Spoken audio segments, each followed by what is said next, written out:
I had to say to Ted after the race. Let's just take a look at this incident that Ted highlighted with Pat Fry. The yellow flag incident involving, well, it was involving Sebastian Vettel and Kobayashi. Exactly. So let's just talk through this and just have a look and see whether we detected a yellow flag here. Well, Georgie, this came up during the race and we saw it and we went through the detail of it, and it's actually very obvious in some ways. Right, so if we scroll back... If we scroll back a touch here, I'm going to...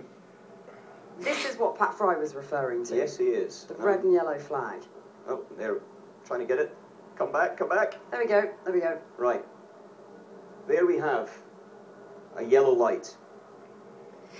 And here, yeah, this is the red and yellow flag that Pat Fry is talking about. Now, that's a slippery surface flag. That could be oil on the circuit, it could be a little bit of debris, it could be rain as it was falling. But the yellow flag alongside it means no overtaking. Well, above it is a yellow flag, and there's also a yellow light, and that's advisory. That says, look, there is an incident, there is maybe something that causes you to, A, not overtake, and if they are waved flags, then you've got to slow down and prepare to stop. And we know that... you know, this has been vigilant through the course of this year. There's been penalties for not slowing down appropriately under a yellow flag situation. Okay, well, let's scroll it on. Let's move it on and let's see what happens next, because sooner or later we see another light. Yes, we do. If you look here, flashing yellow light there, coming through the next corner, no overtaking, everything's fine.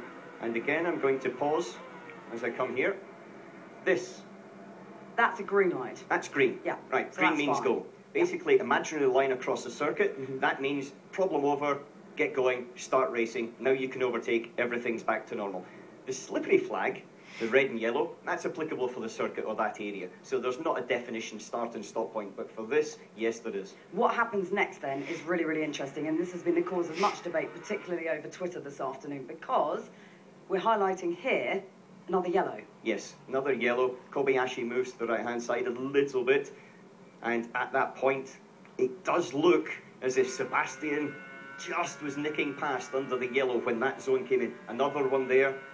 We've got another one on the left-hand side. Is there a chance he just didn't see it because he was performing his move? It's very possible. You know, you're coming out there, he was very close behind Kobayashi at the beginning, and he's, you know, we're sitting up a little bit higher there, and he's sitting down low, rising up a hill. But they are big lights, and they're big lights for a reason. It's possible he didn't see it, but the other point is that Kobayashi immediately popped into the pits from there. And so if there was a penalty, as in you overtook under yellow, there wasn't the option for Sebastian Vettel to actually give it back. Yeah, what do you think as a steward then? I think it's a very difficult situation because, you know, at the end of the day, you've got a clear defining line across the circuit, and it was yellow. There was no question about that in my mind. But in the reality, there was maybe not very much that anyone could do about it because Kobayashi pitted. Well, it certainly caused some confusion and much debate, hasn't it? Get back over there. Anyway, right, there we are. Sorry, yes, we were just having a quick discussion with our rivals over there, just to our left. But yeah, our friends, we should say our friends. Yes, Jake's just in the middle of something there. Let's just, talk about that, your reaction to what was going on the track. It was, it looked like yellows, but then nothing's being done about it. They were yellow. It's just trying to work out, you know, why nothing has sort of been said about it. You know, Pat's already said about the slippery surface flag, but there are those yellows as well. There's the green that sort of actually Alan points out earlier on, which is quite interesting for me. But then it goes back yellow again. What the reason is, don't really know. Maybe there was a malfunction. I'm not sure.